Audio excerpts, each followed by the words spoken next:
Recording in progress.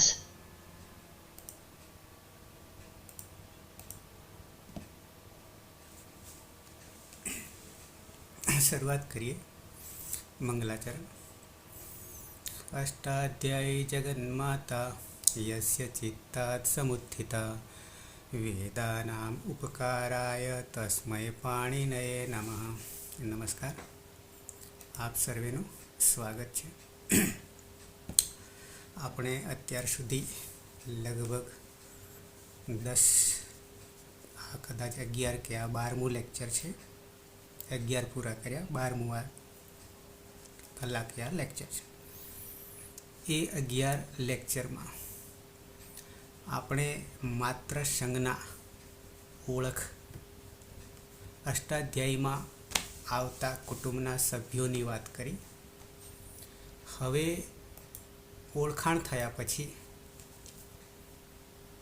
એ જ સંજ્ઞાઓને ધીમે ધીમે વિશેષ રીતે ઓળખીએ અને કોઈ પણ અજાણી વ્યક્તિ આપણી સાથે 7 ડગલા ચાલે છે ત્યારે એ આપણી ઘરની વ્યક્તિ જેવો અનુભૂતિ થઈ જાય છે.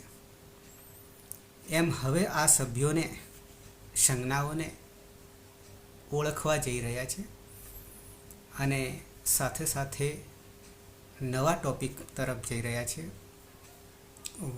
વર્ણમાતૃકા, માહેશ્વર સૂત્રો અંદર આવતી કેટલીક સંજ્ઞાઓ, બધી આપણે નહીં લીધી, કેટલીક સંજ્ઞાઓનો સમાવેશ કર્યો છે.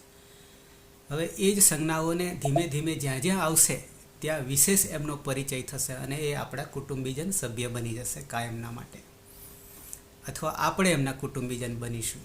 એ તો છે જ, આપણે નથી એમના માટે. હવે પ્રકરણ જે કરવા જઈ રહ્યા છે એ નવો ટોપિક છે. અત્યાર સુધી સંજ્ઞાઓ આપણે જાણી. હવે એ અષ્ટાધ્યાયીના મહેલમાં આપણે પ્રવેશ કરવાનો છે, ગેટ પાસ મેળવવાનો છે, લોક ખોલવાનું છે એન્ટ્રી કરવા માટે જુદી જુદી ચાવીઓથી. એ ચાવીઓ આવી છે પ્રકૃતિમાંથી. સમગ્ર સૃષ્ટિ પ્રકૃતિ જ છે અને આપણે પણ પ્રકૃતિ જ લીધી હતી. પ્રકૃતિમાં 2 ક્રિયા, ધાતુ આખ્યાત અને સંજ્ઞા પ્રાતિપદિક નામ, ત્યાંથી આપણે શરૂઆત કરી હતી. હવે આ જ પ્રકૃતિમાંથી આપણે બહાર જઈએ છીએ, પ્રકૃતિમાં જઈએ છીએ, ઘરની બહાર, ત્યારે કોઈને કોઈ વસ્તુ લાવીએ છીએ ઉપયોગ માટે, ખાવા પીવા, ઘર વપરાશ માટે લાવીએ છીએ. જેમ કે ફળફળાદી લાવીએ તો હાલ જ ઉનાળામાં સિઝન ગઈ, જોકે હવે ચોમાસું એ પૂરું થવાય. તો કેરી છે, કેરી, તો એમાંથી કેટલો ભાગ રાખીએ છીએ ને કેટલો ભાગ બાદ કરીએ છીએ. સમગ્ર નષ્ટ નહીં કરીએ, એને પણ ક્યાંક ને ક્યાંક કામમાં આવે છે. પણ આપણા માટે શરૂઆતનો ભાગ, અંદરનો ભાગ એ આપણે કાઢી નાખીએ છીએ, બહારનો ભાગ આપણે લઈએ છીએ. એવું ને એવું અહીંયા પણ કરીશું અને એ કરવા પાછળનું કારણ પણ રહેલું છે, રહસ્ય રહેલું છે. ધારો કે કેળું લઈએ તો ઉપરનો ભાગ કાઢી નાખીએ છીએ, અંદરનો રાખીએ છીએ. બોર છે તો બોરનો અંદરનો ભાગ કાઢી નાખીએ છીએ, ઊંધું કરી દઈએ છીએ એનાથી. શાકભાજી લેવા જઈએ છીએ, અનેક પ્રકારની શાકભાજી છે, એમાંય પણ પછી ઘરે આવીને આપણે સમારકામ કરીએ છીએ. કેટલીક વસ્તુ કાઢી નાખીએ છીએ, કેટલીક રાખીએ છીએ. જે કાઢી નાખીએ છીએ એને આપણે કચરા તરીકે નથી ફેંકી દેતા, બીજ પણ નથી ફેંકી દેતા, એ બીજ પણ કામમાં આવે છે. તો આવી રીતે અષ્ટાધ્યાયીમાં કેટલી વસ્તુને ગ્રહણ કરવાની છે, કેટલી એક બાજુ મૂકી દેવાની છે, અને એક બાજુ મૂકી દેવાથી એમાંથી આપણને રસ્તો મળશે, ગેટ પાસ મળશે અને અંદર પ્રવેશી શકશું. તો શરૂઆત, હજી તો આપણે બહાર જ છીએ. અષ્ટાધ્યાયીના 8 માળના મહેલની બહાર દરવાજા પર આવીને ઊભા છીએ આપણે.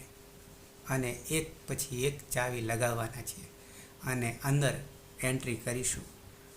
7 કોઠાના યુદ્ધ જેવી વાત છે, પણ એ યુદ્ધ કરતાં બહુ સહેલું છે. તો આવી જઈએ. પહેલાં તો આવું કેમ કર્યું? તો એની પાછળ રહસ્ય એ છુપાયેલું છે. અનુબંધ કહીશું અને હવે પ્રકરણનું નામ આપી દઈએ છીએ ઈત પ્રકરણ. ઈત નામકરણ આપીએ છીએ. ઈતનો અર્થ થાય છે એ ધાતુ છે એતિ ઇતિ ગચ્છતિ. એતિ ઇતિ ગચ્છતિ, જે જતા રહે છે તે. તો આપણે મોકલી દેવાના છે. તો મોકલીશું, ખસશે ત્યાંથી તો આપણે અંદર એન્ટ્રી પાડીશું, નહીં તો એ લોકની જેમ ઊભા હશે, અંદર નહીં જઈ શકીએ.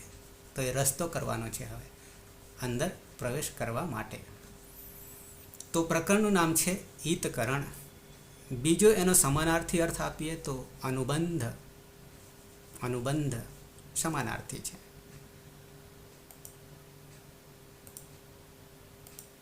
આ અનુબંધ યા ઈતકરણ એ બરાબર ક્લિયર કરીશું. તમારી પાસે ચાવી આવી જશે, ઝુમખું 10 સૂત્રો, 7 સૂત્રો કે 8 સૂત્રો. એક વાર્તિક છે અને 4 વિધિ આવે છે, જરૂર પડે ત્યારે કરવાની. સત્વ, નત્વ, નુઆગમ અને ઉપદા દીર્ઘ વિધિ. ધીમે ધીમે એક એક વસ્તુને આપણે સ્પષ્ટતા કરતા જઈશું. તો ઈતકરણમાં તમને હવે હું મોકલીશ, આ લેક્ચર પૂરું થાય એટલે. અષ્ટાધ્યાયી સહજબોધમાં પહેલો ભાગ છે 6 ભાગમાંથી. એ પહેલા ભાગમાં 3જો પાઠ છે. પહેલો પાઠ સંજ્ઞા હતો, જે આપણે અત્યાર સુધી જોઈ ગયા. બીજો પાઠ જે છે એ ટોટલી સંધિનો છે. સંધિ આમ આગળ પણ જરૂર છે સૌથી પહેલાં, અને આમ છેલ્લે જરૂર છે, પ્રક્રિયામાં છેલ્લે આવે. પણ આ બધી વસ્તુ જાણવાની બાકી છે એટલે હું સંધિને છેલ્લે લઈશ. અને અષ્ટાધ્યાયીમાં પણ છેલ્લે સંધિઓ જે છે ત્રિપાદીમાં પણ 2 ભાગલા, પરત્રિપાદી અને પૂર્વ ત્રિપાદી, આવા ભાગલા પડશે એ પ્રક્રિયા પૂરતા. તો ત્રિપાદી અંતિમ ચોથો પાદ છે, 8મા અધ્યાયનો ચોથો પાદ, ત્યાંથી શરૂ કરીશું જ્યારે સંધિ આવશે ત્યારે. આ એક કરામત છે, આમાં જાદુગરની જેવી જ કરામત છે. અષ્ટાધ્યાય 8 અધ્યાય ક્રમશઃ નહીં લેવાનું આપણે. જેમ કે પહેલું વૃદ્ધિરાદેશ, બીજું અદેન ગુણ, ત્રીજું ઇકો ગુણ વૃદ્ધિ, ન ધાતુ લોપે અર્ધાતુક, આ રીતે નહીં જવાનું એક પછી એક. છતાં નહીં જતા તો એ ક્રમમાં જઈએ છીએ. કેવી રીતે એ પણ આપણે જાણીશું. તો બીજું પ્રકરણ ત્યાં સંધિનું છે. અચ સંધિ ને હલ સંધિ કે વિસર્ગ સંધિ કે વર્ણ સંધિ વગેરે વગેરે આવશે, એ જ્યારે ત્યારે જોઈશું. પણ પહેલું કામ હવે દરવાજો, ગેટ ખોલવાનો છે, ઝાંપો ખોલવાનો છે આપણા ઘરનો. તો અહીંયા લખ્યું છે ધાતુઓને લાગનારા પ્રત્યયો અને ઈત સંજ્ઞા, આવું લખ્યું છે. તો એમાંથી સૌથી પહેલાં આપણે ઈત સંજ્ઞા કરવાના છીએ. સંજ્ઞા તો નામકરણ આગળ આવ્યું છે, પણ શું નામકરણ? ઈતકરણ. ઈતકરણ એટલે જ ગેટ પાસ આપણી ભાષામાં, અનુબંધ. તો અનુબંધમાં શું કરીશું? તો કે ધાતુ છે, કંઈ પણ છે, પ્રત્યયો છે, શું છે ઉપદેશ અવસ્થામાં, તો એમાંથી આ જ નિયમોથી, સૂત્રોથી બાદ કરીશું. એક બાજુ મૂકી દઈશું અને હટાવ્યા પછી પણ એનું નામકરણ તો રાખીશું પાછા, અને એ જ નામકરણથી આગળ જઈશું. તો આ વાત થઈ ગઈ છે. તમને સહેજ દર્શન કરાવી અને મૂળ બાબત પર આવી જઈશ કે દુનિયામાં 2 જ પ્રકારના શબ્દો છે. એક ક્રિયાને બતાવનાર અને બીજા નામને બતાવનાર. આ 2 જ છે, 2 સિવાય કશું નથી. પછી આ પણ તમને મેં ઉલ્લેખ કરી દીધો છે, ભુવાદો ધાતાવહ 1 3 1 1 3 1. આ સૂત્રક્રમ જે છે ને 1 3 1, એ બિલકુલ આપણા દરવાજે ઊભું છે. જ્યાં આપણે એન્ટ્રી કરવાની છે, પ્રવેશ કરવાનો છે, ત્યાં આગળ આવીને ઊભું છે.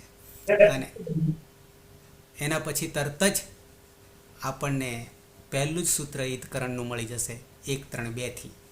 ત્યાંથી શરૂ થશે અને તસ્ય લોપઃ પૂરું થશે. ભુવાદયો ધાતવ સૂત્ર તો નામકરણનું છે, સંજ્ઞાકરણનું છે, અને એમાંથી 1930 ધાતુઓનો સમાવેશ થઈ જાય છે. ભૂ વગેરે ધાતુઓ છે, ભૂ વગેરે ધાતુઓ છે એ કહેવા માંગે છે. ધાતુઓ ક્યાંક યાની કૌમુદીમાં, સિદ્ધાંત કૌમુદીમાં 1943 ધાતુઓ છે. એમાંથી આપણે જે રિપીટ થઈ રહ્યા છે જ્યાં જ્યાં એનો આ ઘાટા અક્ષરોમાં લખ્યું છે એ આપણે નહીં જોઈએ, અત્યારે જરૂર નથી. પણ 1943માંથી 2000નો સરેરાશ છે, વધઘટ છે, પણ આપણે ફિક્સ બાંધી દઈએ છીએ એને, અને એ ફિક્સમાં 1930 કરી દઈશું. કેવી રીતે એ અહીંયા સ્પષ્ટતા કરી છે એ જોવાની જરૂર નથી. અને આ 1930 જે છે એ ઔપદેશિક મૂળ અવસ્થામાં છે, મૂળ ધાતુઓ છે. એ આ ઔપદેશિક અવસ્થામાં કેવી રીતના છે દર્શન કરાવીશ, અને ઔપદેશિક અવસ્થા હશે તો જ આપણે ઈદકરણ કરી શકીશું, બાકી નહીં કરીએ. નહીં તો આપણને અત્યાર સુધી સાહિત્ય જે મળ્યું છે એમાં સીધું બજારમાં છોકરા રહેતા હોય, ગામડામાં વાળા નહીં પણ બજાર સિટીવાળા, તો ભાત ક્યાંથી આવી, સીધું થાળીમાં રસોડામાંથી આવે છે, પણ આગળ પ્રક્રિયા શું થઈ, એનો છોડ શું હતો, ડાંગર વગેરે કંઈ ખબર નહીં હોય. એના જેવું આપણા સાહિત્યમાં છે કે મૂળ અવસ્થામાં, ઉપદેશ અવસ્થામાં ધાતુ કેવો છે એ ક્યાંય પણ લખવામાં આવતું નથી. એટલે એ પણ હું ઉપદેશ અવસ્થામાં બતાવીશ. ઉપદેશ અવસ્થામાં હશે તો જ રસ્તો મળશે, બાકી નહીં મળે. હા, આ બધું જાણ્યા પછી એ રસ્તાની જરૂર નહીં પડે. તો 1930 ધાતુઓ 10 ગણમાં વિભાજિત છે. ઔપદેશિક અવસ્થા 3 નામકરણમાં આપ્યા છે આગળ. એ 10 ગણોમાં વિભાજિત છે, યાની સમૂહમાં વિભાજિત છે. સાથે સાથે 10 લકાર પણ, કાળ લકાર પણ આવશે. આમ 12 છે, પણ મુખ્ય 10 છે. તો અહીંયા ફિક્સ ગણતરી રાખી છે, જેમ કે ભવાદી ગણ છે 993, દિવાદી ચોથો ગણ 1 4 6 10, અદંત અંગ જ્યારે અંગ કાર્ય કરીશું ત્યારે અદંત અંગ કહીશું, અને બાકીના 6 જે છે એ અનદંત અંગ. કેવી રીતે અદંત અને કેવી રીતે અનદંત અને અદંત એ આગળ જાણીશું. તો દિવાદી 140, પછી તુદાદી છઠ્ઠો ગણ છે 157, અને ચુરાદી 10મો ગણ 410. આ 4 ગણનો સરવાળો કરીએ તો 1700 ધાતુ થશે, અને એ 1700નો પ્રથમ સમૂહ થશે. 4ને ભેગા કરીએ 1700 ધાતુને તો પ્રથમ ગણ સમૂહ થશે, અને બાકીના 6 ગણ જેમાં 230 જ ધાતુ આવશે, અને એ દ્વિતીય ગણ સમૂહ થઈ જશે. એમાં ઓછી સંખ્યા છે, પણ 1700 ધાતુ સૌથી પહેલાં આપણે લઈશું. મોટાભાગનું કામ પૂરું થઈ જાય છે, ત્યાં કશું બાકી નહીં રહે. એમાંથી પહેલો ગણ ભવાદી ગણ છે, 50% જગ્યા રોકી લે છે, 993 છે. ત્યાર પછી સ્વાદી ગણ 5મો 35, તનાદી 8મો 12, ક્રયાદી 9મો ગણ 61, અદાદી બીજો ગણ 73, જુહોત્યાદી ત્રીજો ગણ 24, અને રુધાદી 7મો ગણ 25. એમ કરીને 1930 ધાતુ થશે. આવું કેમ કરવામાં આવ્યું છે? બીજા તબક્કામાં જોઈશું તો એક બી ગણ નહીં રહે, પણ પ્રથમ તબક્કે આ જરૂરી છે વિકરણ પ્રત્યે લગાવવા માટે. આગળ ચર્ચા કરીશું. તો અહીંયા 2 ભાગ પડી જશે, પણ એ આગળ જોઈશું. આપણે તો એ કરવા જઈ રહ્યા છે કે ઈતકરણ કરવા જઈ રહ્યા છે. ત્યાર પછી શરૂઆત ત્રીજું અષ્ટાધ્યાયમાં ત્રીજો અધ્યાય જે છે એની શરૂઆત એ સનાદિ પ્રત્યયોથી થાય છે, 5મા સૂત્રથી, 3 1 5થી. એમાં આ 12ની સંખ્યા બતાવી છે, અને આ એક ધાતુનું નામકરણ સનાદ્યંતા ધાતુઓ આગળ જોઈ ગયા છે. સનાદિ પ્રત્યય લાગીને પણ ધાતુ બને છે, ત્યારે અનંત ધાતુ થઈ જાય છે. પ્રત્યાંત ધાતુ.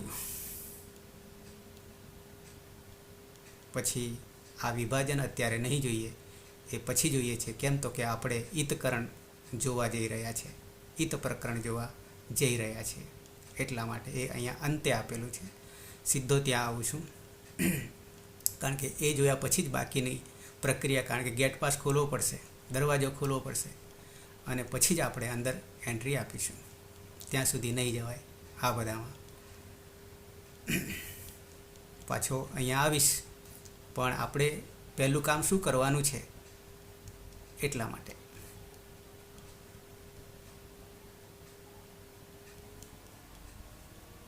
ચર્ચા કરવાનો કોઈ અર્થ નહોતો અહીંયા, કારણ કે ફરી પાછા આપણે આમાં આવવાના છે.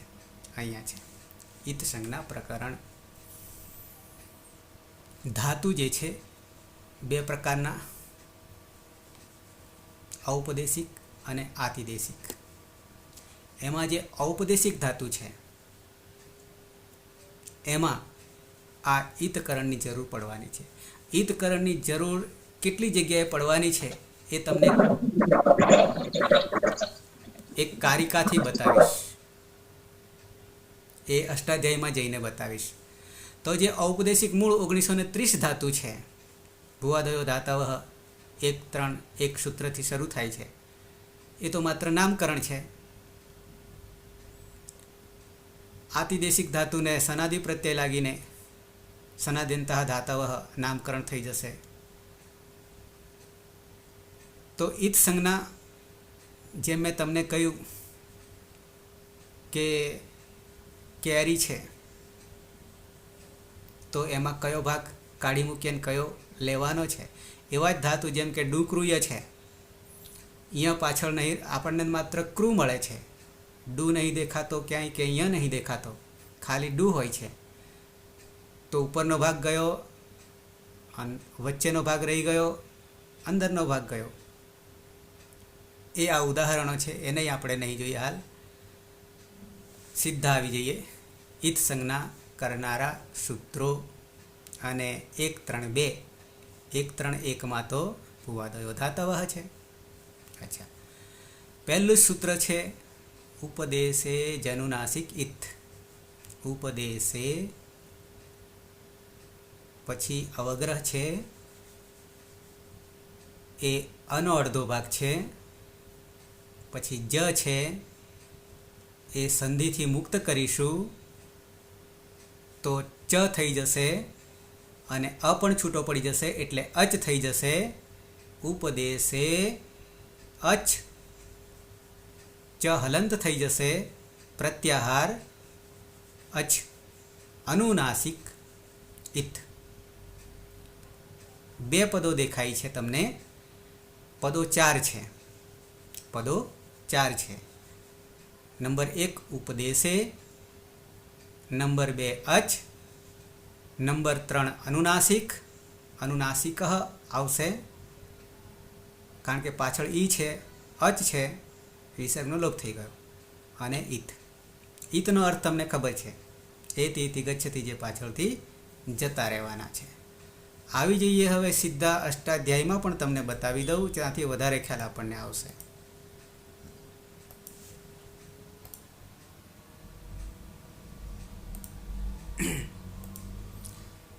1-3-2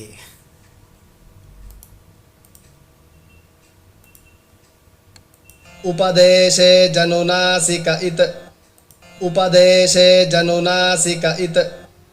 उपदेशे जनुनासिक इत. જ્યારે વાંચીએ બોલીએ ત્યારે સંધિ યુક્ત બોલીએ છીએ, સમજવા માટે સંધિ મુક્ત બોલીએ છીએ કે સમજીએ છીએ. તો અહીંયા તો તમને 2 પદ દેખાશે, ઉપદેશે જનુનાસિક ક સુધી અને પછી ઈત. પણ સમજવા માટે 4 પદો છે, પદછેદમાં જોઈએ, નજર કરીએ તો ઉપદેશે, ઉપદેશ એટલે શું પછી નીચે તમને સમજાવું છું બતાવીને.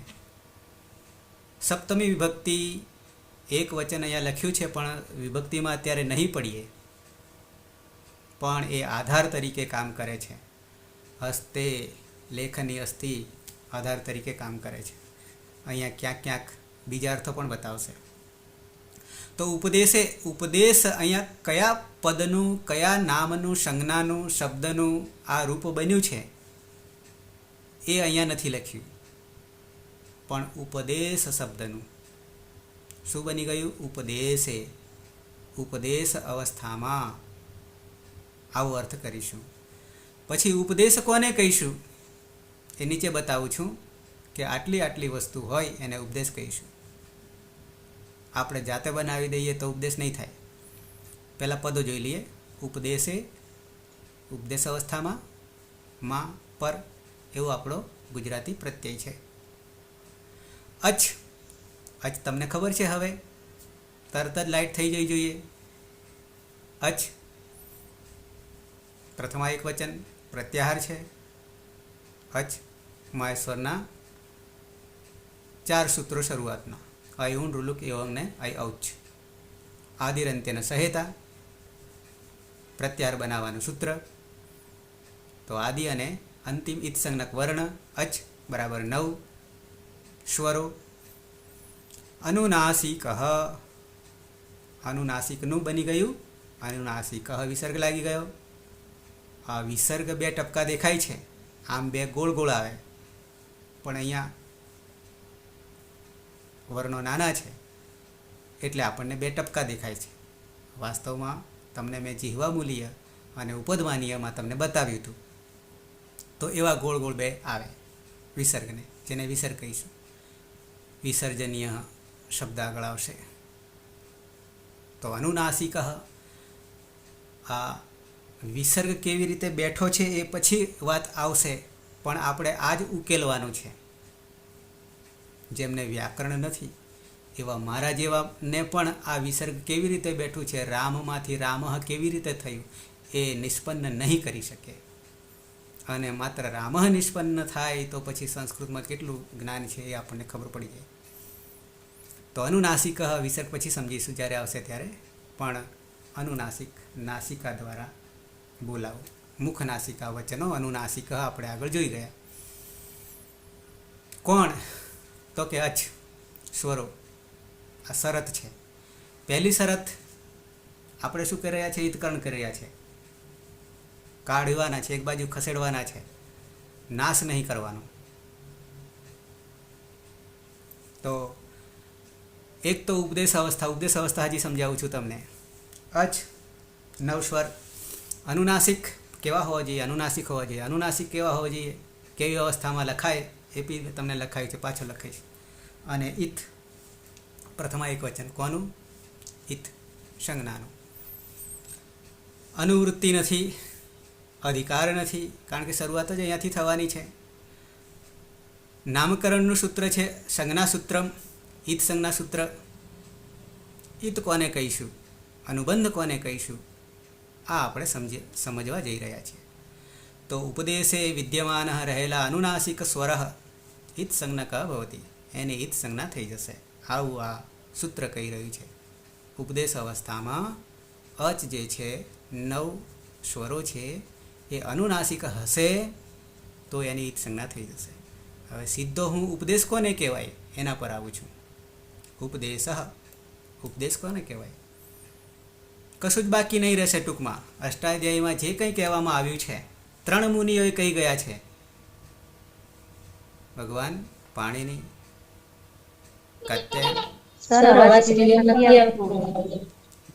દરેક માટે એવું છે કે માત્ર બેન માટે છે? હિના બેન માટે છે? હે આવે છે.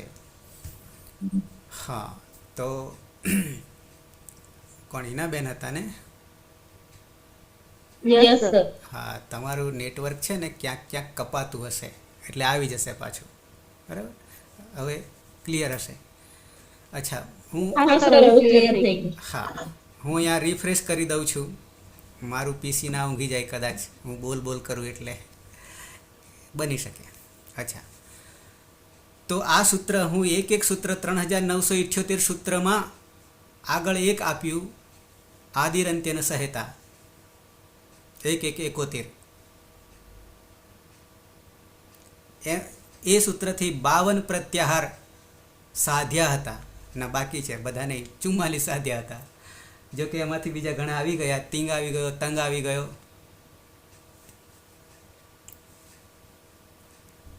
કુલ 52 સાધવાના છે. એમાંથી 44 સાધ્ય હતા માહેશ્વર સૂત્રમાં, કે 42 2 વાર્તિકે આપ્યા છે. પછી તિંગ પણ આવી ગયો, તંગ પણ આવી ગયો, તિપ્તસ્થી એટલે સંજ્ઞા પૂરતો, બાકી પ્રક્રિયામાં બાકી છે. ફરી એનું એ જ કરીશું. યાની આ વર્ણો જે છે 14 માહેશ્વર સૂત્રોનો જ વિસ્તાર છે. જેમ કે અહીંયા અચ આવી ગયો આ જ સૂત્રમાં. તો ઉપદેશ કોને કહેવાય? એના માટે એક આ કારિકા છે અને એ કારિકામાં શું લખ્યું છે તો એ જાણી લઈએ. ઉપદેશ ઇતિ શબ્દેન અહીંયા તમે જોઈ શકશો. આદ્ય મહર્ષિણામ, આદિ મહર્ષિઓ કયા છે? મહેશ્વર શિવજીને પણ સાથે લઈ લીધા. પાણીની, કાત્યાયન વાર્તિકાર અને પતંજલિ, આ 3 છે. આ 3એ જે કંઈ કહ્યું છે એને આપણે ઉપદેશ કહીશું. પહેલાં તો પ્રાચીન પરંપરામાં ઉપદેશ જ ચાલતા હતા, તો આ પણ ઉપદેશ જ છે. એમણે જે કહ્યું છે ઉપદેશ. તો એમાં શું શું આવે છે ઉપદેશ અવસ્થામાં? તો અહીંયા એક કારિકા છે, આ જગ્યા પર છે. તો નંબર 1 ધાતુ એવું લખ્યું છે. ધાતુ 1930 ધાતુ છે. પંચાંગ વ્યાકરણ છે. એમાં સૌથી પહેલાં ક્રિયા મહત્ત્વની છે. ભૂથી અસ્તિત્વ છે અને પછી ક્રિયા મહત્ત્વની છે. ક્રિયા 1930 ધાતુ છે. બાકી સનાદિ પ્રત્યે લાગીને અનંત જેટલા નામ હોય એટલા ધાતુ થઈ જશે. તો ધાતુ એટલે ધાતુપાઠ, એ અલગથી એનો ધાતુપાઠ છે. 1930 ધાતુઓ છે. ભવાદયો ધાતવ. ઓકે. તો એ ધાતુ ઉપદેશ અવસ્થામાં છે. પણ ઉપદેશ અવસ્થા કેવા અવસ્થામાં હું પછી દર્શન કરાવું છું. આપણે હાલ તમે જે અત્યાર સુધી જોયું એ નહીં, એ ઈતકરણ કર્યા પછીના છે, ઉપદેશ અવસ્થામાં નથી. જેમ કે ક્રુ ધાતુ છે, ઓરિજિનલ ડુ ક્રુય છે. પચ ધાતુ છે, ઓરિજિનલ ડુ પચસ છે. નીચે આવશે ક્યાંક. તો ધાતુ એને ઉપદેશ કહીશું, ઉપદેશ અવસ્થા કહીશું. ઉપદેશ અવસ્થા હશે તો ઈતકરણ કરીશું. ઉપદેશ અવસ્થા નહીં હોય તો ઈતકરણ નહીં, સીધો પ્રવેશ, ડાયરેક્ટ દરવાજો ખુલ્લો જ. પછી સૂત્ર, સૂત્રપાઠ 3978 પ્લસ 14 માહેશ્વર સૂત્ર.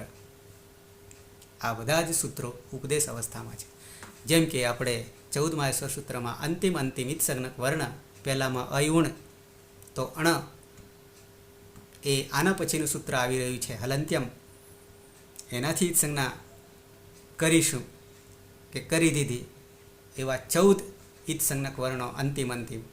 બીજામાં રૂલુકમાં ક, ત્રીજામાં અંગ, ચોથામાં ચ, પાંચમામાં ટ, છઠ્ઠામાં અણ, સાતમામાં મ.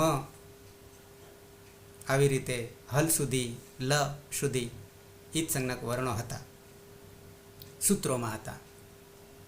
અયુણ, રૂલુક, યોંગ, અયો, છયવરટ, લણ, યમંગ, ગણનમ, જભય, ગળદસ, જબ ગળદસ, ખપ, ચટત, ચટત, કપય, સસસર અને હલ. આ 14 સૂત્રો. તો સૂત્ર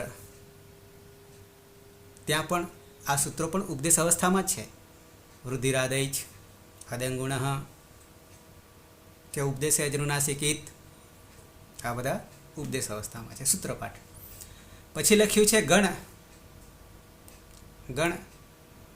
ગણપાઠ, ધાતુપાઠ, સૂત્રપાઠ, ગણપાઠ, સમૂહ. ઉણાદિપાઠ આગળ ક્યાંક થોડીક વાત કરી હતી. લિંગાનુશાસન, આ પંચાંગ વ્યાકરણ છે. એમાંથી એક જ અંગ હું કરીશ. આમ જોવા જઈએ તો કહ્યું તો કે સૂત્રપાઠ. આ 5માંથી હું એકલું સૂત્રપાઠ જ કરાવીશ. બાકીનું તમે આપોઆપ કરી નાખશો. ધાતુ આવશે એમાં 1930, પણ મૂળ તો સૂત્રપાઠ જ છે. તો આ 5. એ સિવાય પણ આગમ આગળ મેં તમને સંજ્ઞામાં બતાવ્યું હતું. આદેશ, આગમ, પ્રત્યય.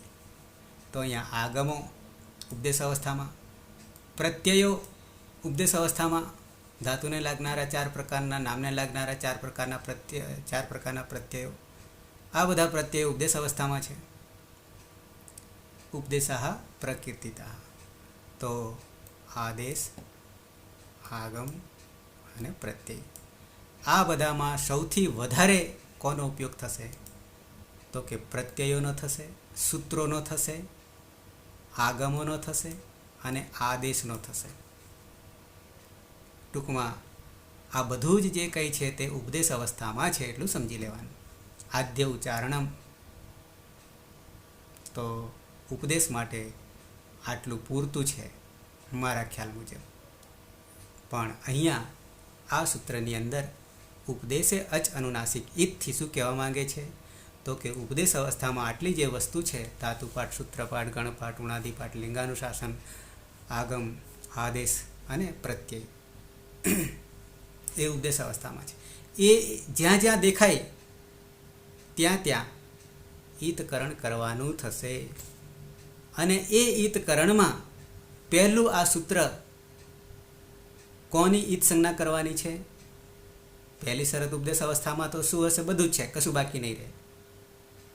પછી પહેલી શરત અચ જે છે, 9 સ્વર છે. અને બીજી શરત એનું શું? તો કે અનુનાસિક હોવા જોઈએ. અનુનાસિક હોવું એટલે શું? તો તમને લખીને બતાવી દઉં છું અને પછી દર્શન પણ કરાવીશ. જો અનુનાસિક કોને કહેવું? ધારો કે આ અ છે, અ લખ્યો મેં, તો હવે આને અનુનાસિક કરવું હોય તો ચંદ્રબિંદી લગાવી દીધી તો થઈ ગયો. એવી જ રીતે 9 અચ ચંદ્રબિંદીવાળા હોય. ક્યાં હોય? ઉપદેશ અવસ્થામાં. એક જ શબ્દમાં કહેવું, પદમાં કહેવું હોય તો ઉપદેશ અવસ્થા શું? ધાતુપાઠ, સૂત્રપાઠ, ગણપાઠ, ઉણાદિપાઠ, લિંગાનુશાસન, આગમ, પ્રત્યય અને આદેશ.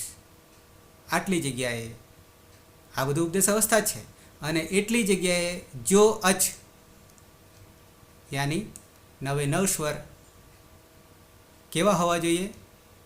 નાકવાળા હોવા જોઈએ, નાક વગરના નહીં, અનુનાસિક હોવા જોઈએ. તો શું થઈ જશે? તો કે એની ઈત સંજ્ઞા થઈ જશે. અને ઈત સંજ્ઞા થવું એટલે શું? તો એને કાઢી મૂકવું. તસ્ય લોપ આવે સૂત્ર, તેનો લોપ કરવું. અને લોપ એટલે શું? અદર્શનમ લોપ, એના દર્શન થશે નહીં. પણ એ પોતપોતાનું નામકરણ કરતા જશે. જેની જેની ઈત સંજ્ઞા થાય તેનું તેનું નામકરણ કરતા જશે. અને એ જ આગળ પાછા ભૂમિકા ભજવશે.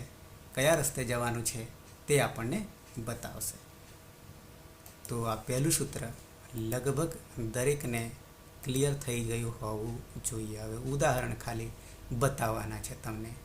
અહીંયા ઉદાહરણ જે આપ્યા છે એ હજી પ્યોરલી ઉપદેશ અવસ્થામાં નથી, કારણ કે ચિહ્નો નથી.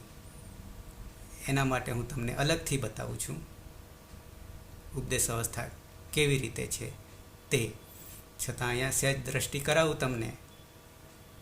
ઉપદેશ જેમ કે અહીંયા એક દેખાય છે, અહીંયા તમે જોઈ શકશો શું દેખાઈ રહ્યો છે. શું આનુપૂર્વી કરવાનું છે, શબ્દ આનુપૂર્વી. તો શું કરીશું? તો કે સહલંત દંત્ય સકાર અને પછી રસ્વ ઉ છે, પણ સ્વતંત્ર નહીં, ઉપર ચંદ્રબિંદી આવશે. શું તમને દેખાય છે?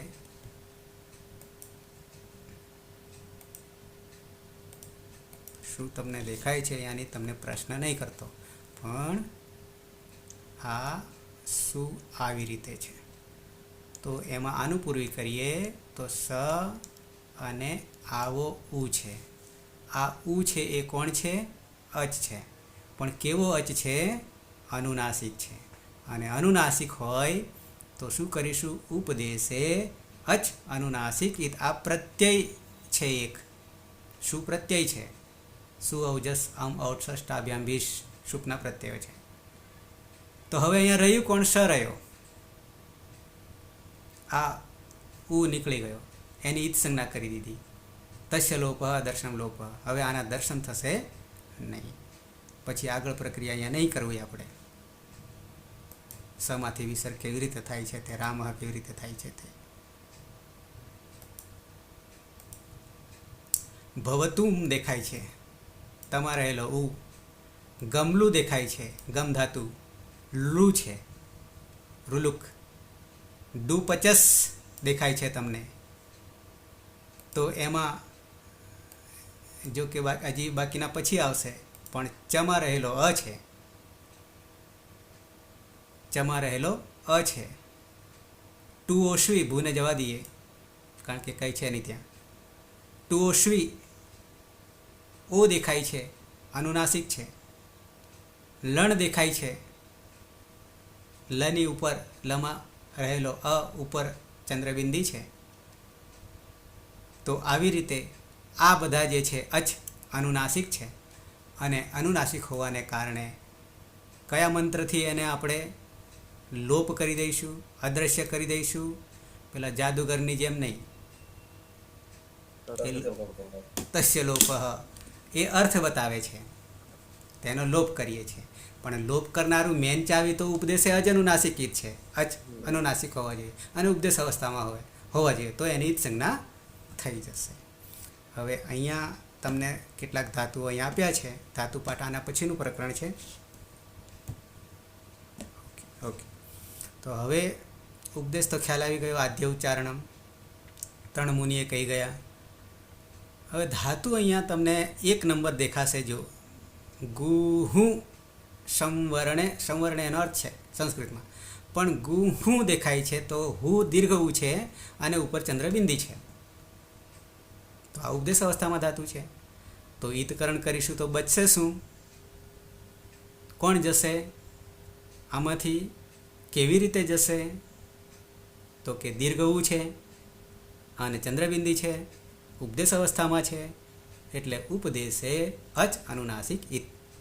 તો ગુહ થઈ જશે, યાની હ હલન થઈ જશે, ઉ નીકળી ગયો.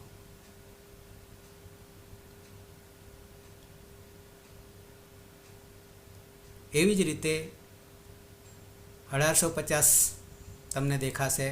વસ નીચે અનુદાત ચિહ્ન છે, પછી સમજાવીશ આવશે એટલે. પણ સમા રહેલો અ એ અનુનાસિક છે એટલે વસ થઈ જશે. આસ થઈ જશે. એધ વૃદ્ધૌ બીજા નંબરે ધાતુ. પહેલામાં ગણતરીમાં આપણે અત્યાર સુધી આ જ ધંધો કર્યો ભૂ પછી એધ જ લીધો છે. એક પરસ્મય પદી, એક આત્માને પછી આગળ ગયા જ નહીં. પણ એધ ધમાં રહેલો અ નીચે અનુદાત્ત છે, ઉપર અનુનાસિક છે. વૃદ્ધવ એ તો એનો અર્થ છે. તો ઉપદેશ અવસ્થામાં આવી રીતે અને ઈતકરણ કરીએ તો ઉપદેશે અજ અનુનાસિક ઈતથી એધ ધ હલન થઈ જશે. સચમાં ચ હલન થઈ જશે. તો આવી રીતે ઉપદેશે અચ અનુનાસિક ઈત. શરત કેટલી નીચે પણ હજી છે. વદી, ક્રદી, મદી, ચીતી, અંચુ, ધ્વંસુ, અહીંયા જોશું, ગુપુ, અક્ષુ, બાદ્રુ, ગાદ્રુ, ગમલુ, શિશ્લુ, કટે, લગે, આ બધા ધાતુ છે. તો એ બધામાં જ્યાં અચ દેખાય છે, ઘણાને અચ નહીં દેખાય, આનું પૂર્વી કરશો તો દેખાશે. એ ઉપાય મેં આગળ બતાવી દીધો છે. તો અચ છૂટો પડશે. અને આ બધું ઉપદેશ અવસ્થામાં છે. તો ઉપદેશે અજ અનુનાસિક ઈત. તો અહીંયા આપણે એક સૂત્ર, એક ચાવી, અને કોને બાજુમાં કરવા માટે, લોપ કરવા માટે જાદુગરની જેમ છે જ પડ્યા છે, પણ દર્શન થશે નહીં. જાદુગર તો આપણને ક્યાંક કંઈક બીજું કરીને એવું કરે છે, વાસ્તવમાં એવું, પણ અહીંયા તો ઓરિજિનલ આપણે કરી દઈશું મંત્રથી. કયો મંત્ર? ઉપદેશે અચ અનુનાસિક ઈત.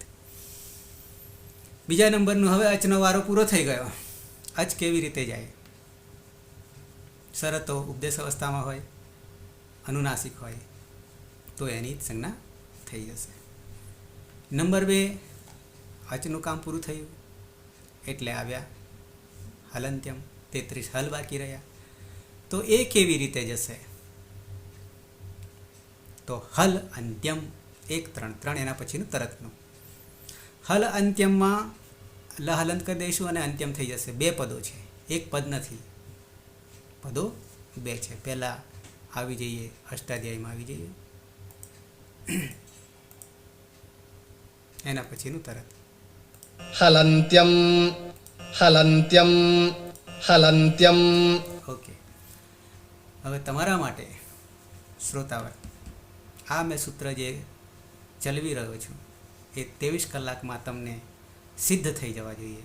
સિદ્ધ કરવા માટે ગોખવાની જરૂર નથી, બુદ્ધિ ભ્રષ્ટ કરવાની જરૂર નથી, સમજવાની જરૂર છે. સમજવાથી આપોઆપ યાદ રહી જશે. શું કહેવા માંગે છે એના અર્થ સમજી જશો તો સમજાઈ જશે. તો પહેલું ઉપદેશે અજનુનાસિકી 3978માંથી આપણે એક એક બાત કરતા જઈએ છીએ. આગળ આદિરંત્યન સહેતા 14 માહેશ્વર સૂત્રો, બીજા ઘણા બધા સૂત્રો આવ્યા પણ એને કદાચ અત્યારે નહીં લઈએ, પણ હવે બિલકુલ એક પછી એક આગળ એન્ટ્રી આપીએ છીએ. તો નંબર 2 હલંત્યમ. પહેલું ઉપદેશે અજનુનાસિકિત 132 અને આ 133. પદછેદ હલ પ્રથમા એક વચન, હલ બરાબર પ્રત્યાહાર છે. આદિરંત્યન સહિતા અને અંત્યમ પ્રથમા એક વચન, બંને પ્રથમા એક વચન. અંત્યમ અંતિમનું અંત્યમ. અનુવૃત્તિ મેં તમને આગળ સમજાવી દીધી છે. અનુવૃત્તિ કે જે પદો ઉપર આવી ગયા છે એ પદોની અહીંયા જરૂર પડે. એક ખાસ વાત એ છે કે આ 3978 સૂત્રો છે એમાં ક્યાંય ક્રિયાપદ નહીં આવે, એક પણ ક્રિયાપદ નહીં આવે. અધ્યાહાર તરીકે લઈશું સમજવા માટે. તો 2 પદની જરૂર પડી ઉપરના સૂત્રોમાંથી, જેને આપણે અનુવૃત્તિ કહીશું, તો અર્થ નીકળશે. બાકી હલંત્યમ કહેવા જઈએ તો હલંત્યમ, હલ એટલે 33 વ્યંજન અને અંત્યમ એટલે અંતિમ. પણ શું કરવાનું એને? શાક નહીં બનાવવાનું, તો કે ઈત કરવાનું છે. યાની પાછળથી એને અદર્શન તસ્ય લોપ અદર્શન લોપ કરવાનું. પણ ક્યારે ખબર પડે? તો કે શરત છે ઉપદેશે, એ આગલા ઉપરના સૂત્રમાંથી અનુવૃત્તિ તરીકે 132માંથી, અને અંતિમ પદ હતું ચોથું પદ એ ઈત હતું 132માંથી. એ બેને આપણે આમની સાથે જોડવાના છે સમજવા માટે. એને કહીશું અનુવૃત્તિ, એને કહીશું અનુવૃત્તિ. એ છેક બધા સૂત્રોમાં આ 2 વસ્તુ આવશે, ઉપદેશે અને ઈત બધા સૂત્રોમાં આવશે. તો હવે સમજાશે કે ઉપદેશ અવસ્થામાં હલ 33 વ્યંજનો, બીજી શરત અંતિમ હશે. અચની શરત શું હતી?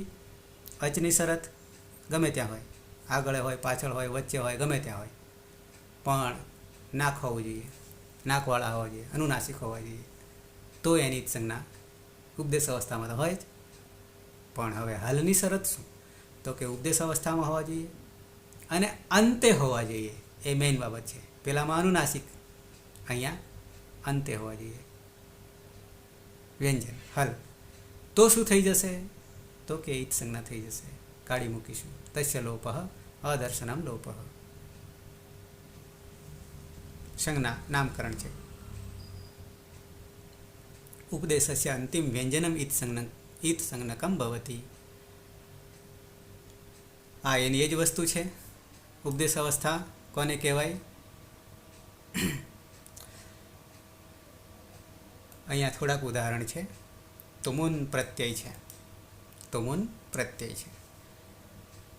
આ સૂત્ર હલંત્યમ ઉપદેશે હલ અંત્યમ ઈત સંજ્ઞા સ્યાત.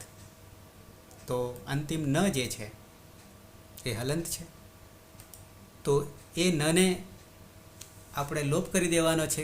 કયા સૂત્રથી? આ મંત્રથી, હલંત્યમથી. તો હજી એમાં જાય છે, ઉએ જાય છે, પણ એ આપણે એ નહીં કાઢીએ હાલ, કારણ કે વિષય નહીં આવ્યો. એકલો ન તો તુમું થઈ જશે. વાસ્તવમાં તો તુમ રહે છે, ગંતુમ, પઠિતુમ વગેરે વગેરે, પણ વિષય આવ્યો નથી એટલે આગળ નહીં જઈએ, ખાલી હલંત્યમ રાખીએ, ન જશે. ડુ 50 એમાં ચ ઉપર ચંદ્રબિંદી હોય છે, નીચે અનુદાત હોય છે વગેરે વગેરે. ખાલી ડુ 50 કરી દીધું છે. કેમ? તો કે આપણે અંતિમ હલની જરૂર છે એટલા માટે.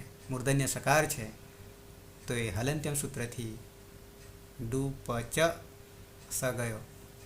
આમ તો આગલો ડુએ જાય છે, પછી આવશે ખાલી પચ હલંત રહેશે, કારણ કે ચમાં રહેલો અ જે છે એ આપણે ઉપર દ્રષ્ટાંત હતું ઉપદેશ્ય અજનુનાસિકિતમાં.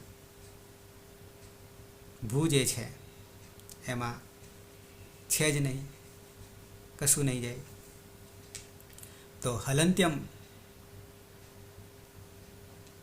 સૂત્રથી અંતિમ હલ હશે, ઉપદેશ અવસ્થામાં હશે, તો એની ઈત સંજ્ઞા થઈ જશે. જેમ કે ડુ 50માં સ આપણે જોઈ ગયા. આ સપ દેખાય છે તમને અહીંયા, સપ મારું કર્સર તમને દેખાય તો એ વિકરણ પ્રત્યય છે. સપ વિકરણ પ્રત્યય છે. વિકરણ પ્રત્યય ક્યાં લાગશે? આગળ વિષય આવશે ત્યાં લઈશું. અત્યારે માત્ર ઈતકરણ, ઉપદેશ અનુનાસિક ઈત, બીજું હલંત્યમ. અંતિમ હલ હશે, ઉપદેશ અવસ્થામાં હશે તો એની ઈત સંજ્ઞા થઈ જશે. સપમાં પ જે છે એ હલંત્યમ સૂત્રથી ઈત સંજ્ઞા થશે. સાથે સાથે નામકરણ કરતા જશે. એ નામકરણમાં જેની જેની ઈત સંજ્ઞા થાય છે તેનું નામકરણ થશે. જેમ કે પની ઈત સંજ્ઞા થાય તો પિત્ત. આ સપમાં સ પણ જવાનો છે, હજી વિષય આવ્યો નથી, પાછળ આવી રહ્યો છે. લશક વત અધિતે તો સપ અત્યારે દોઢ દેખાય છે, પણ છે આનું પૂરું કરીએ એટલે ખબર પડે. સ વત્તા અ વત્તા પ 3 છે તો સ પણ જશે. તો એ વિષય હજી નેક્સ્ટમાં આવશે. એકલો અ બચશે. શપ વિકરણ પ્રત્યય છે. નામકરણ તમને અત્યારે કરી આપું તો 10 ગણમાં વિકરણ પ્રત્યય લાગશે.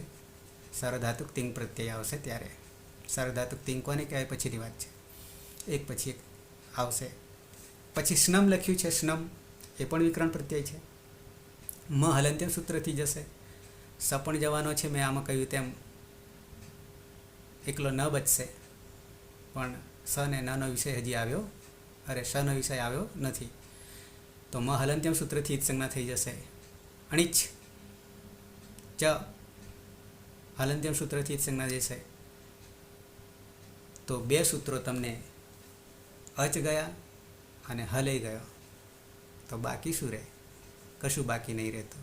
આમ તો વાર્તા પૂરી થઈ જાય, પણ વાર્તા પૂરી થતી નથી. તો અચ ઉપદેશ અનુનાસિક ઈત અને હલંત્યમ અંતિમ હોવો જોઈએ, ઉપદેશ અવસ્થામાં હોય તો એની જ સંજ્ઞા થઈ જાય. અહીંયા એક વસ્તુ એટલે જ 3જા નંબરે ઉમેરી લઈએ છીએ, આવી છે એટલે. એ ભગવાન પાણીની નથી, પણ વાર્તિકકાર કહી રહ્યા છે. ઈર ઈત સંજ્ઞા વાચ્યા. ઈર હજી અલગ રીતે લખાય છે, પણ ભલે આ છે. ઈર ઈત સંજ્ઞા વાચ્યા. ઈર ઈત સંજ્ઞા વાચ્યા. ધાતુને લાગુ પડે છે. શું કહે છે? અચ અને હલ ઉપદેશ અવસ્થામાં જુદી જુદી રીતે ગમે ત્યાં હશે તો જશે. ઉપદેશ 8 બાબતો હતી.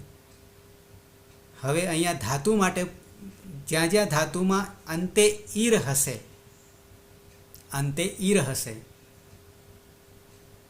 જેમ કે ભીધીર તો અંતે ઈર છે, છિદીર તો અંતે ઈર છે, જુદા જુદા નહીં પણ આખા ઈરને. વિજીર તો અંતે ઈર છે, નિજીર ઈર છે, સુચીર આ બધામાં શું દેખાય છે? અંતે સંભળાઈ રહ્યું છે ઈર. તો વાર્તિકે ઈર ઈત સંજ્ઞા વાચ્યા. તો ધાતુમાં જ્યાં જ્યાં ઈર દેખાશે તો એની પણ ઈર ઈત સંજ્ઞા વાચ્યા વાર્તિકથી ઈત સંજ્ઞા કરી દેવાનું છે, આખા ઈરને. તો બચશે શું? ધારો કે છિદીર છે તો છિદ થઈ જશે, ભીદીર છે તો ભીદ થઈ જશે, વિજીર છે તો વીજ થઈ જશે, નિજીરમાં નિજ થઈ જશે, સુચીરમાં સૂચ થઈ જશે. અને આ ધાતુઓનું નામકરણ જેમ કે સપમાં પની સંજ્ઞા થાય તો પિત્ત થઈ જશે, સની થાય તો શીત થઈ જશે, એમ અહીંયા ઈરની ઈત સંજ્ઞા થવાને કારણે ઈરિત થઈ જશે. નામકરણ કરતા જશે, ઈરિત થઈ જશે. તો આ ધાતુ કેવા હશે? ઈરિત ધાતુ. ધાતુઓના વિભાજન જ્યારે આવશે ત્યારે આ વસ્તુને આપણે લઈશું. તો કેવી રીતે ઈરિત કહીશું? તો હવે પછી આવા ધાતુ હશે ને ત્યાં ઈરિતથી જ નામકરણ થશે, આગળ પ્રક્રિયા થશે. તો 2 સૂત્રો અથવા ત્રીજું વાર્તિક લઈએ તો 3 વસ્તુ તમને 3 ચાવી મેં આપી. 3 ચાવીમાં અચ તો ઉપદેશ અનુનાસિક ઈત, હલ તો કે હલંત્યમ, અને એક વાર્તિક ઈરિત સંજ્ઞા વાચ્યા.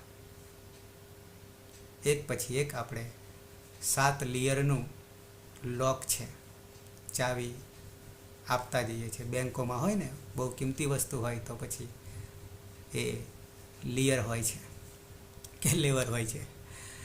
તો 3 તમને લિયર ચાવી આપી દીધી, કુલ 10 આવશે, પણ 3 પાછળ અર્થ જ બતાવશે. ત્રીજું, 2 વસ્તુ તો પૂરી થઈ ગઈ, અચેય ગયા, હલે ગયા. તો હવે શું આગળ કરીશું? તો ત્રીજું સૂત્ર જે છે એ નિષેધ કરનારું સૂત્ર છે, ના પાડે છે. કોની ના પાડે છે? તો કે છે 1, 3, 4 ન એ ના પાડે છે. હવે નિષેધ કરનારું સૂત્ર છે. સૂત્ર પ્રકાર કરવો હોય તો નિષેધ. વિભક્તૌ દ્વિવચન છે. વિભક્તૌ મૂળ અષ્ટાધ્યાયમાં જતા રહેશું. તુષ્મા હા બહુવચન છે. વિભક્તૌ વિભક્તિ અવસ્થામાં સપ્તમી છે. વિભક્તૌ વિભક્તિશ્ચ સૂત્રથી વિભક્તિનું નામકરણ કર્યું હતું, આગળ યાદ હોય તો. હવે એ જ સભ્યો, કુટુંબના સભ્યો આપણે કામ આવશે. ધંધે લગાડીશું, એમને કામમાં લગાડીશું. તો વિભક્તિ કોને કહીશું? તો કે તિંગ પ્રત્યયો છે અને શુપ પ્રત્યયો છે. તિંગ 9 × 2 = 18 અને શુપ 7 × 21 પ્રત્યયો, એને વિભક્તિના પ્રત્યયો કહીશું. એટલા પ્રત્યયો પૂરતી વાત છે. યાની 9 × 2 = 18 અને 21 બેનો સરવાળો કરી નાખો તો એટલા પ્રત્યયો પૂરતી વાત છે. હવે શું કહે છે? તો ત્યાં ના પાડી દે છે. કોની ના પાડે છે? ન વિભક્તૌ. તો કે તુષ્મા. હા, હવે તુષ્મામાં જે તું છે એ તમે બધા તું નહીં, પણ ત વર્ગ છે. ત વર્ગ છે. હવે વર્ણમાતૃકામાં જતા રહીએ. મેં તમને આગળ કરાવ્યું છે. કુચુટુતુ પૂ. તો તુની તમારે રહેલા ઉની ઉદિત સંજ્ઞા, ઉદિત અને ઉદિત વર્ણો 25 એ તમને ત્યાં યાદ દેવડાવ્યું હતું. તો તું તમારે રહેલો ઉ ઈત સંજ્ઞા થઈ જશે. ઉપદેશાનુનાસિક ઈત. તો તું એ ત વર્ગ છે, બરાબર. ત થ દ ધ ન.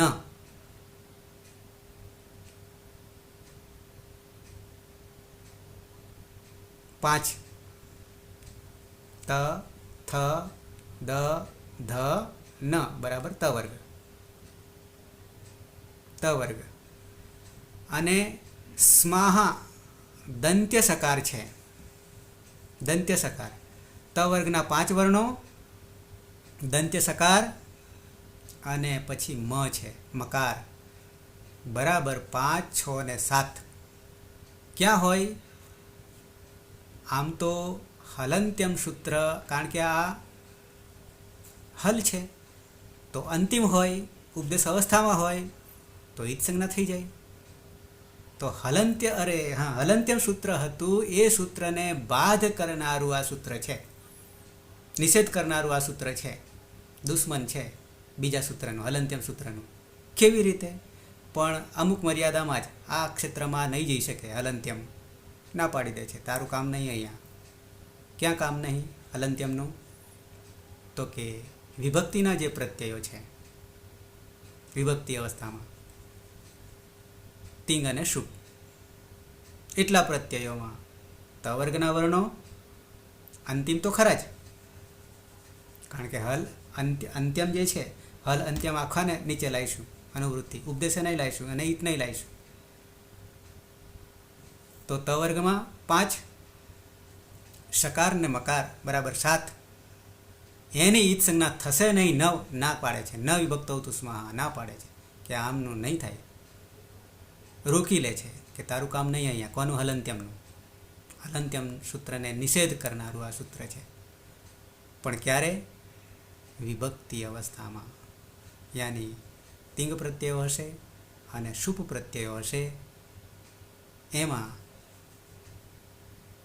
કોણ નહીં કામ કરે? આટલા વર્ણો આવશે, 7 વર્ણો ત વર્ગના, તથ દદન અને શકાર અને મકાર, દંત્ય શકાર અને મકાર.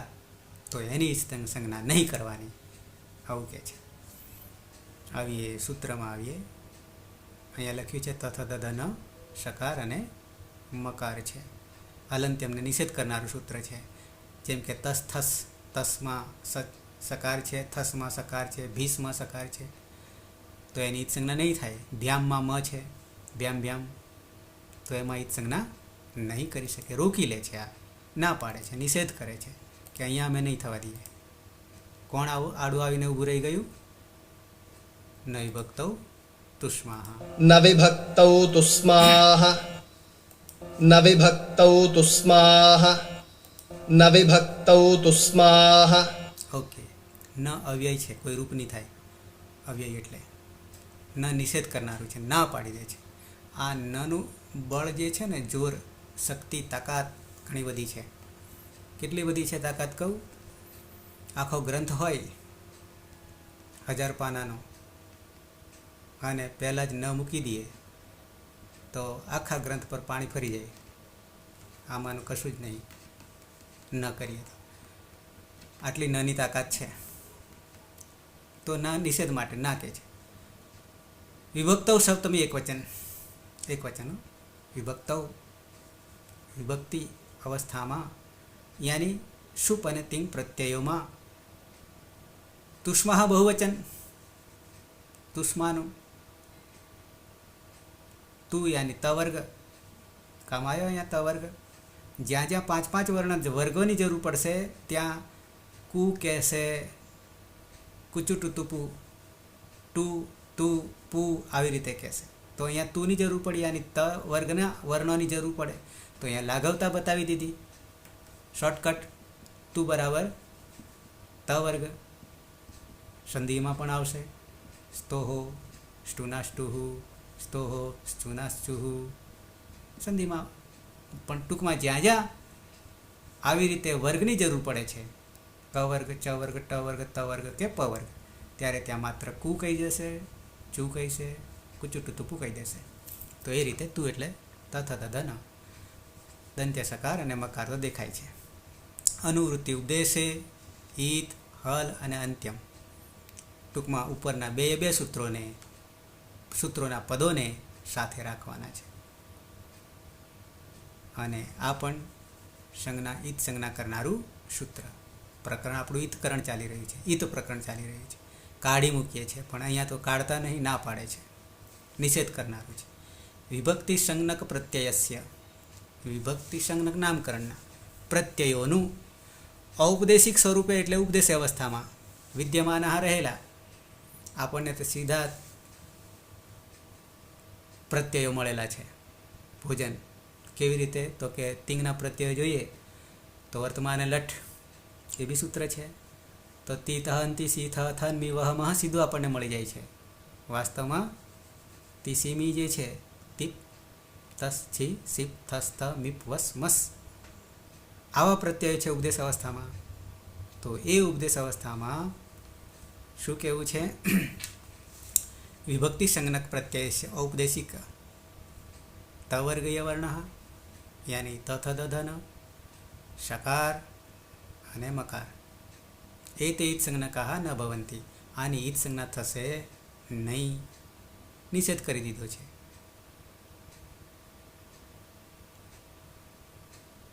ડિટેલ આપણે આમાં નહીં પડીએ, ખાલી કયા સૂત્રથી કોણ જાય છે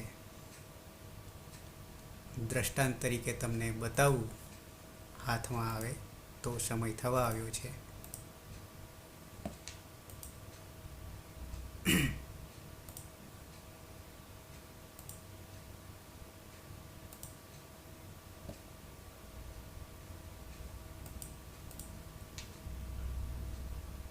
સીધા ઈતકરણ કરેલા છે. કાલે તમને કાઢી રાખીશ પ્રત્યયો, તિંગ પ્રત્યયો અને શુભ પ્રત્યયો, અથવા તો તમને 3, 4, 78 સૂત્ર બતાવી દઉં તોય ખબર પડી જશે.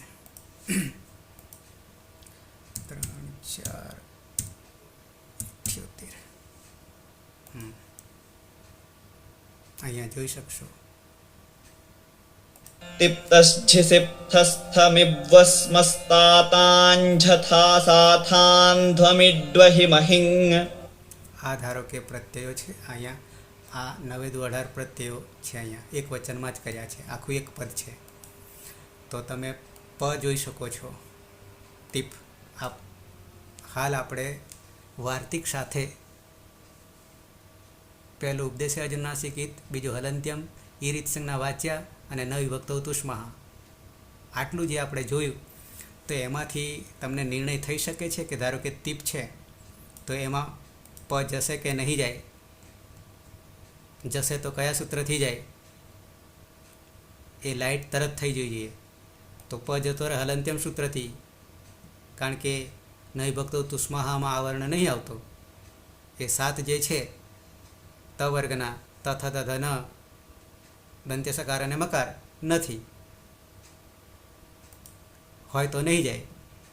તો પિત પ જાય હલંત્યમથી. હવે આ સકાર છે દંત્ય સકાર, નહીં જાય, રોકી લે. અહીંયા દંત્ય સકાર રોકી લે, અહીંયા દંત્ય મસ વસ મસ.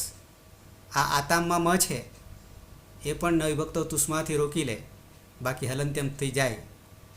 પણ નિષેધ એને રોકનારું એનોય ગુરુ, હલંત્યમ નોય ગુરુ. થાસમાં સ છે નહીં જાય, આથામમાં મ છે નહીં જાય, ધોમમાં મ છે નહીં જાય. ઈટ દેખાય છે, વાસ્તવમાં એ ટ છે, ઈટ છે. તો આ રીતે એ જ રીતે શુપના તમને જો બતાવું તો 4 2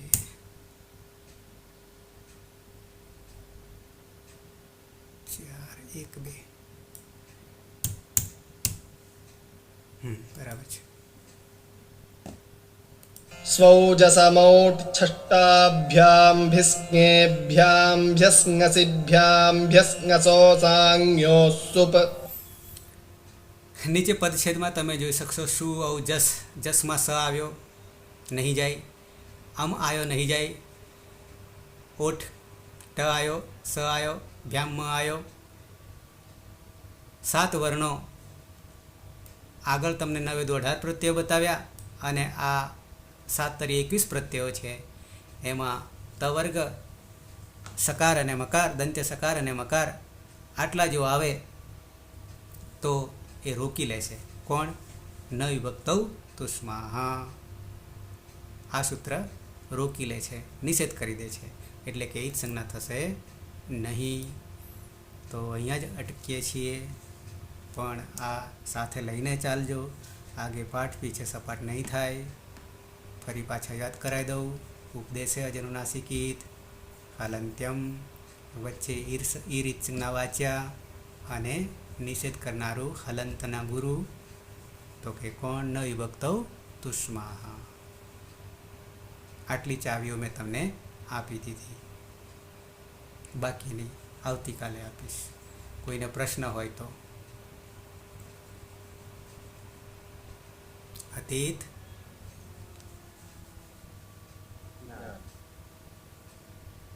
ધરતી, કર્મણ. બરાબર છે. મહેશ, પીના સુનિતા, રેખાબેન. બરાબર છે. હા, પણ આટલું કરી લેજો જોડે, નહીં તો એ પછી આપણને છેતરી જશે. આપણને કોઈના છેતરી જવો જોઈએ. સ્મિત, બરાબર છે. હા, તો આવતીકાલે મળીએ એ પહેલા આટલા સિદ્ધ હોવા જોઈએ. બરાબર છે. તો સમાપન કરીશું. કોઈને પ્રશ્ન નહીં ને? નહીં હોય તો કહેતા રહેજો. શરમાશો તો કરમાશો. 14મો. સદાશિવ સમારંભામ તથા પાણિની મધ્યમામ અસ્મદાચાર્ય પર્યંતામ વંદે ગુરુ પરંપરામ. વંદે ગુરુ પરંપરામ. વંદે ગુરુ પરંપરામ. શુભરાત્રિ. આવતીકાલે મળીએ છીએ. શુભરાત્રિ.